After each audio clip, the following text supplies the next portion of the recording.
Hello दोस्तों, good morning. I hope कि आप सभी लोग बहुत ही अच्छे होंगे और खूब पढ़ाई कर रहे होंगे।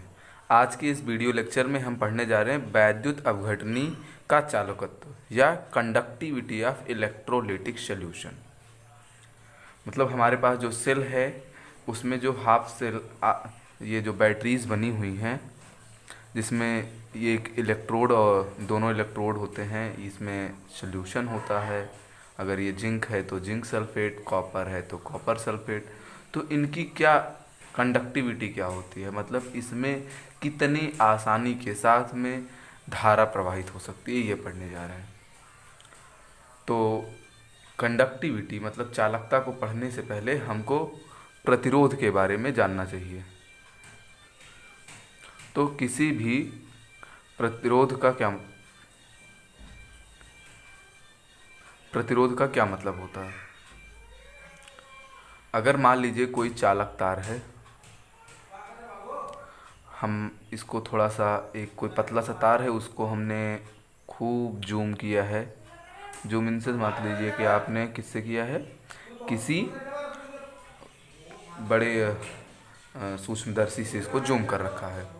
तो इसके अंदर आप क्या देखेंगे, आप इसमें देखेंगे बहुत सारे मुक्त इलेक्ट्रॉन, फ्री इलेक्ट्रॉन जो है वो मूव कर रहे हैं रैंडमली इधर उधर। और इन होल्स के साथ, इलेक्ट्रॉन्स के साथ साथ कुछ कर्नल्स या हम उनको कह लें होल्स भी प्रेजेंट हैं। ठीक।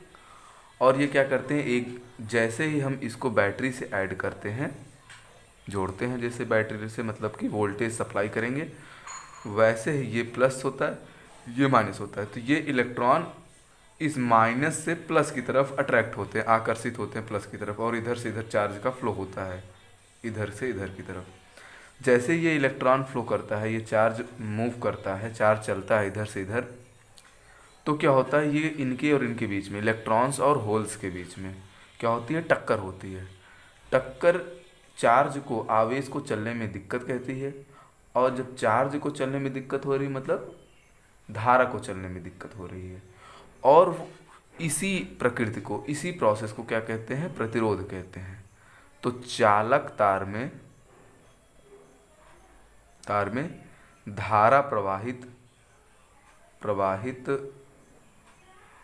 होने पर उसका क्या करना, विरोध करना। विरोध क्या कहलाता है, प्रतिरोध कहलाता है।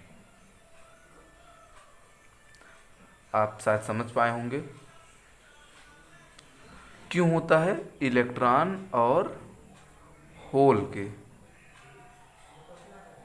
टक्कर के कारण दिक्कत होती है। ठीक। तो अब देखिए किन किन बातों पर निर्भर करता है। तो प्रतिरोध की निर्भरता आप देख लेते हैं। तो पहली निर्भरता तो जिस चालक में प्रतिरोध निकाल रहे हैं उसकी चालक की लंबाई पर यह निर्भर करता है।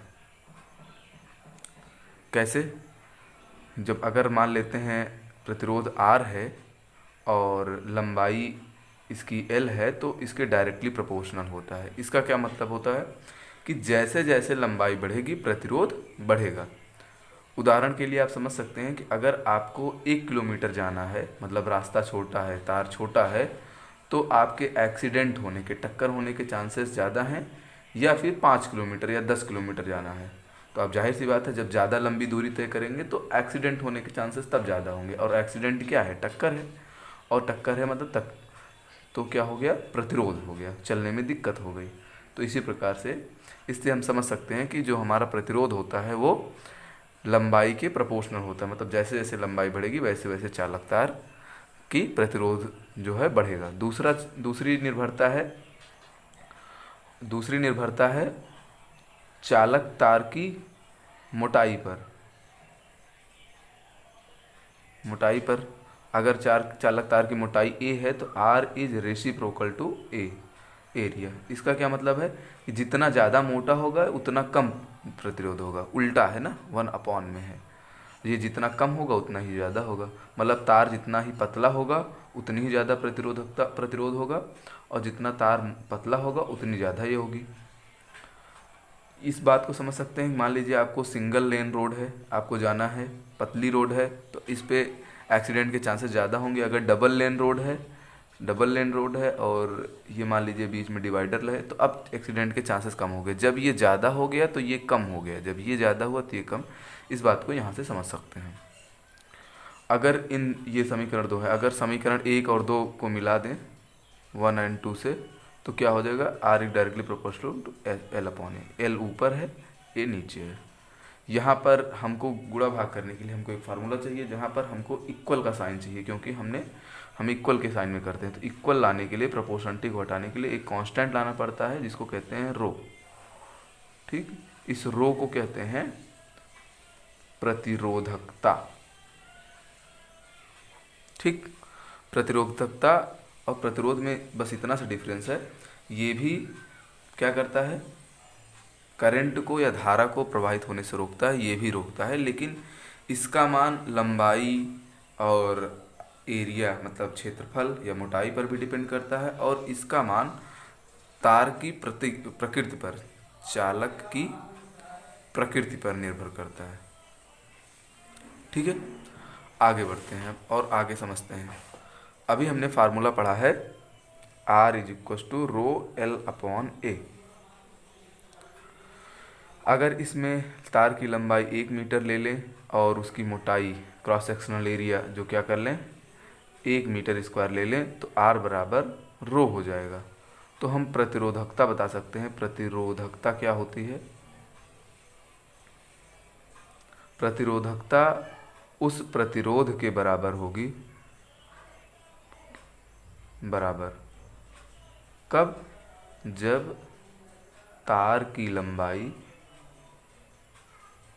1 मीटर हो तथा अनुदैर्ध्य क्षेत्रफल जो हो वो कितना हो, 1 मीटर स्क्वायर हो, मतलब ए की वैल्यू 1 नहीं हो। तो इसकी परिभाषा हम दे सकते हैं कि प्रतिरोधकता किसी तार के प्रतिरोध उस प्रतिरोध के बराबर होती है, या उस तार के प्रतिरोध के बराबर होती है जिसकी लंबाई 1 मीटर तथा उसकी मोटाई 1 मीटर स्क्वायर होती है। अब हम बात करते हैं चालकता की। अभी हमने बात करी प्रतिरोधकता की, अब हम बात करेंगे चालकता की।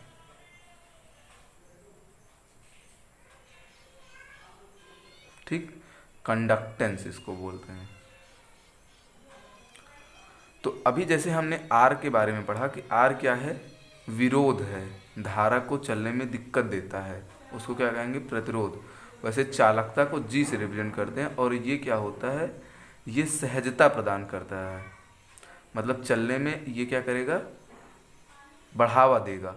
जैसे आप समझिए, अगर प्रतिरोध को हम माने कि जैसे कि आपको मान लेते पढ़ने बैठे हैं मोबाइल में, आजकल ऑनलाइन पढ़ाई ज़्यादा चल रही है, तो आप जैसे ही मोबाइल को ऑन करते हैं तो उसमें बहुत सारी चीज़ें आने लगती हैं, जैसे व्हाट्सएप है, गेम है, वीडियो है, यूट्यूब है, कॉमेडी है। तो क्या करेगा, वो आपको पढ़ने में दिक्कत देगा, विरोध करेगा, तो उसको क्या कहते हैं, प्रतिरोध। सहजता क्या है, मान लीजिए आप पढ़ने बैठे हैं लेकिन कल आपका एग्ज़ाम है, बोर्ड का एग्ज़ाम है, तो आपको ये जो डर है एग्ज़ाम का वो है सहजता, वो आपको पढ़ने के लिए बढ़ावा देगी, नहीं नहीं कुछ ना चलाओ फ़ोन में, बाकी केवल पढ़ाई करो। तो इसको कहते हैं, ऐसा समझ सकते हैं। मतलब ये जो जी होता है ये आर का उल्टा होता है, 1/r। ठीक है, अगर हम इसमें आर की वैल्यू रख दें तो जी आर की वैल्यू क्या है, रो आर बराबर अभी पढ़ा हमने रो एल अपॉन ए, तो 1/ρl/a, तो ये नीचे है ऊपर चला जाएगा a/ρl जी। ठीक, अब ये तो चालकता हुई। चालकता बेसिकली क्या है, आर का क्या है, प्रतिलोम है। ऐसे ही एक का टर्म आता है चालकत्व, जो हमारा मेन टॉपिक भी है। चालकत्व को कप्पा से रिप्रेजेंट करते हैं, के में थोड़ा सा ऐसे करके बनाते हैं, इसको बोलते हैं कप्पा। ये होता है, ये हमारे पास जो है प्रतिरोधकता का उल्टा होता है। जैसे चालकता जो है वो किसका उल्टा है, सहजता का, या सहजता किसकी उल्टा है, चालकत्व का। प्रतिरोध जो है ये जी आर का उल्टा है, वैसे ये जो हमारा कप्पा है ये रो का उल्टा होता है। मतलब ये भी प्रकृति पर डिपेंड करेगा, लेकिन ये क्या करेगा, बढ़ावा देगा किसको, धारा प्रवाह को। ठीक है, तो हम ये कह सकते हैं कि अगर हम इसमें ये वैल्यू रख दें तो G बराबर kappa L A upon L, तो ये फार्मूला हमें मिला, जहाँ पर G क्या है, चालक की चालकता है, K क्या है, चालकत्व है, और A क्या है, उसकी मोटाई है, एक और L क्या है, लंबाई है। अगर A बराबर 1 मीटर हो जाए स्क्वायर और L भी 1 मीटर हो जाए, मतलब लंबाई 1 मीटर और ये 1 metre square cross sectional area, तो G K के बराबर हो जाएगा, क्योंकि 1 रखेंगे कोई फ़र्क नहीं पड़ेगा। और हम कह पाएंगे कि जो चालकत्व होता है उस तार के उस चालकता के बराबर होता है जिसकी मोटाई 1 मीटर और लंबाई 1 मीटर स्क्वायर हो। शायद आपको चालकत्व समझ में आया होगा। तो आपको प्रतिरोध, प्रतिरोधकता, चालकता और चालकत्व इस क्रम में आपको समझना है। Thank you.